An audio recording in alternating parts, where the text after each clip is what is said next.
Mahalagang paalala, ang lahat ng mga balitang aking inihahayag ay hindi sa akin mismo nanggaling. Ito ay galing sa mga source ng Aldab Nation sa iba't ibang social media platform. Ako ay tagapaghatid lamang at nagbibigay ng komento. Magandang araw mga Aldab Nation! May panibago na naman po akong update para sa inyong lahat. Pero bago natin ito umpisahan ay huwag niyo munang kalimutan na mag-subscribe sa aking YouTube channel at i-click mo na rin ang katabing bell button para maging updated ka sa mga latest videos na i-upload ko. At kapag umabot na ng 100,000 subscribers ang aking channel, ay may sorpresa ako para sa inyong lahat. Alam kong excited na kayo, kaya naman ngayon, umpisahan na natin ang ating kwentuhan. Ang pag-uusapan natin ngayong araw na ito kung saan ang kampo ng Kathden ay tila desperado na raw di umano at nagpapamigay pa raw ng ticket sa mga bangko. Pero may isang bangko raw na naninindigan at hindi nagpagamit sa mga ito at kumampi kina Alden at Meng. Tila free ticket for all daw ang nangyayari. Ang tanong, may charge na aapektuhan kaya? Gaano ito katotoo at may sapat nga bang ebidensya ang makakapagpatunay rito? Well, yan ho ang ating aalamin at pag-uusapan ngayong araw na ito. Pero bago ho yan, ay bibitinin ko muna kayo ng kaunting-kaunti lamang kung saan magbasa muna tayo ng mga nakakatuwang post ni My name is Theo01 sa Twitter. Kaya naman wag na natin patagalin pa at sabi niya sa kanyang tweet, pahiram muna ako ng phone ko please. CP ko ang gamitin mo. Andyan ang number ng tatawagan ko eh. Ba't mo tatawagan? Work-related, okay? PA mo na ang patawagin mo. Trabaho to pa. Basta, tinopak ka na naman. Itatapong ko to eh. Maligo ka na pa. Tara na. Na naman. Grounded ka. Face daddy. Yung nakalimutan yung ang tatandaan nyo na pala tapos maghahabulan pa kayo sa kwarto. Pag naabutan yung isa, sabay kayong gumugulong sa sahig dahil niyapos nung isa, sabay kilitian at halos maubusan ng hininga sa kakatawa. May hindi nakatiis, biglang mangangagat para makatakas. Nakatulala na lang ang mga bata. Minsan, nakakalimutan nata ng mga mag-asawa na to na may mga anak silang nakamasid sa mga kulitan nila. Yun bang nakaupo yung isa tapos kinakandong si Mrs. at panay nose to nose, lips to lips at sinisiksik ang mukha sa leeg ni Mrs. habang magkayakap. May pabulong-bulong pa na may kasamang ungol. Alam kong tuwan-tuwa kayo sa ating binasa pero ngayon pag-uusapan na natin ang ating main topic. Oops, wait lang, saglit lang to. May ipapaalala lang ako para sa mga bago pa lang sa aking channel. Huwag niyong kalimutan na mag-subscribe sa aking YouTube channel at i-click niyo na rin ang notification bell para lagi kayong updated sa mga latest videos na i-upload ko at para maging parte na rin kayo ng aking Fanatics channel family. Well, alam kong super excited na kayo sa ating kwentuhan, kaya naman dumako na tayo sa ating main topic. Gaano nga ba katotoo na tila ang kampo raw ng Kathden ay desperado na at nagpapamigay di umano ng ticket sa mga bangko? Pero may isa raw bangkong nanindigan at hindi nagpagamit sa mga ito at kumampe kina Alden at Meng. Free ticket for all nga ba ang nangyayari? Ang tanong tuloy ng marami, may charge na aapektuhan nga ba rito? Gano'n ito katotoo at may sapat nga bang ebidensya makakapagpatunay rito? Well, yan ang ating aalamin at pag-uusapan ngayong araw na ito. Alam kong super excited na kayo malaman yan kaya naman wag na natin patagalin pa. Unang-una na nga dyan ay galing sa tweet ni Larry 1973 at ayon sa kanya, so may bank na binigyan ng free tickets ang mga empleyado para manood ng movie. Siyempre, hindi BDO yon. Tindi ng kinakapitan ng LL kaya mapapaisip ka kung sino ba talaga ang kinakapitan. Alda pa rin. Sabi na reaksyon ni Larry again, kaya nga po bakit ganong kalakas yung LL para mamigay ng tickets? Bigay meaning free, libre. Anong kita ng producers kung puro libre? Sagot ni Mamila, alam mo sisi yan ang malaking tanong sa akin.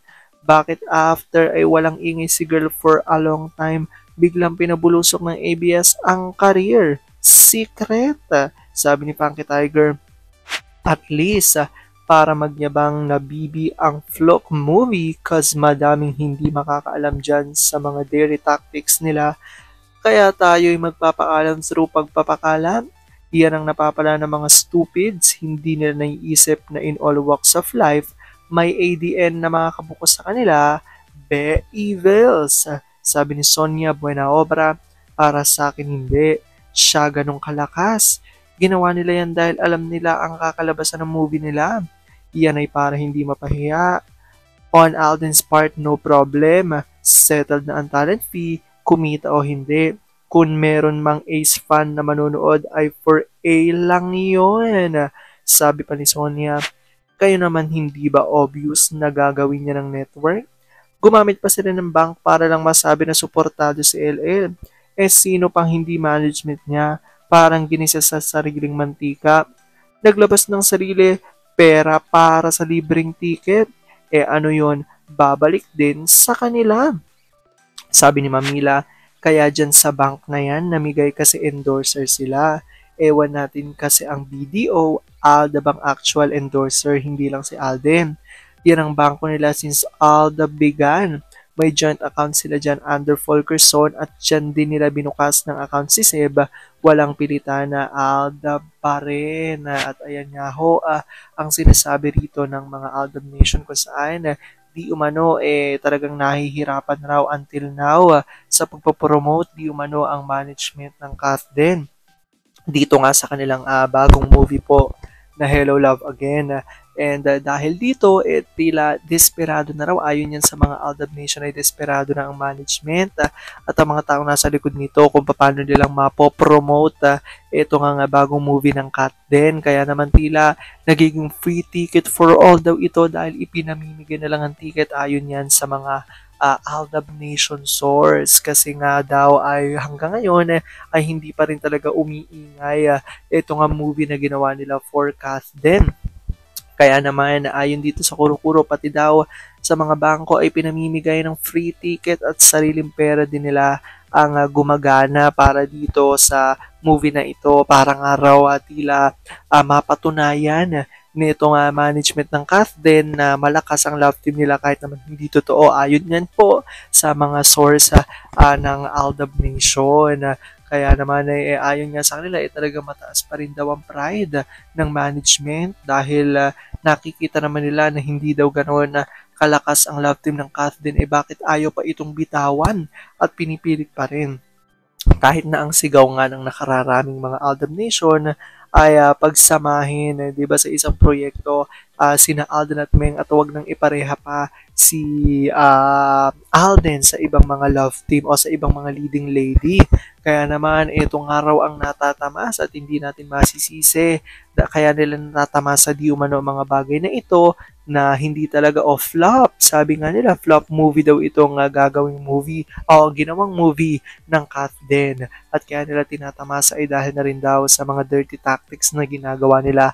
Ayon yan sa mga Aldab Nation source, ngunit may nag-iisang araw na bangko na hindi talaga tumanggap ng mga free ticket which is ang BDO ayon yan sa mga Aldab Nation dahil alam naman ho natin na hanggang ngayon niya ay endorser ng BDO sina Alden at Meng at pinaniniwalaan din ng mga Aldab Nation na ang joint account di umano ni na Alden at Meng at kanilang mga di umano'y anak ay dito nga sa BDO kaya malaking tiwala sa kanila ng BDO at ganun din nga raw ang Maychard ay malaking tiwala nila dito sa BDO kaya talagang hanggang huli ay kakampihan sila ng bangkong ito which is kinatutuwa nga ng mga Aldab Nation at dito sinisigaw nga nila na bakit ba kasi hindi pa bitawan ang pagbibigay kay Alden ng iba't ibang mga leading lady at ibalik na muli ang tambalan ng Maychard dahil siguradong tatabo nga raw ito sa takili at talagang pag-uusapan ng bonggang-bongga ayon yan sa mga Aldab Nation.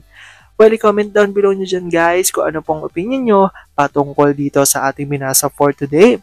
Alam kong dahil dito marami sa inyo mas lalo ngayong kumakapit at naninindigan na Aldab Nature is real. Pero sabi nga natin na kahit na ano pa man na magdesisyon ni na Alden at Meng sa kanilang buhay, karera at buhay pag-ibig, ay kailangan natin sila supportan, kailangan natin itong tanggapin ng buong buo dahil yun ang kanilang deserve.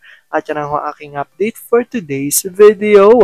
Maraming salamat sa panonood at pagtapos sa videong ito. Kung nakapag-subscribe ka na, welcome sa Fanatics Channel family. Kung hindi pa naman, huwag ka nang mahiya. Mag-subscribe ka na. Pindutin mo na yan. I-click mo na rin ang katabing bell button para makatanggap ka ng notification kapag may bagong update para sa iyo. Para naman sa parte na ng aking pamilya, punta lang sa aking channel at i-click ang videos para mapanood mo at malaman mo pa ang mga nakaka-good vibes at nakakakilig na fresh news about Maychard. Muli, ako ho ang inyong lingkod na patuloy na maghahatid ng good vibes every day. Thank you mga Aldab Nation.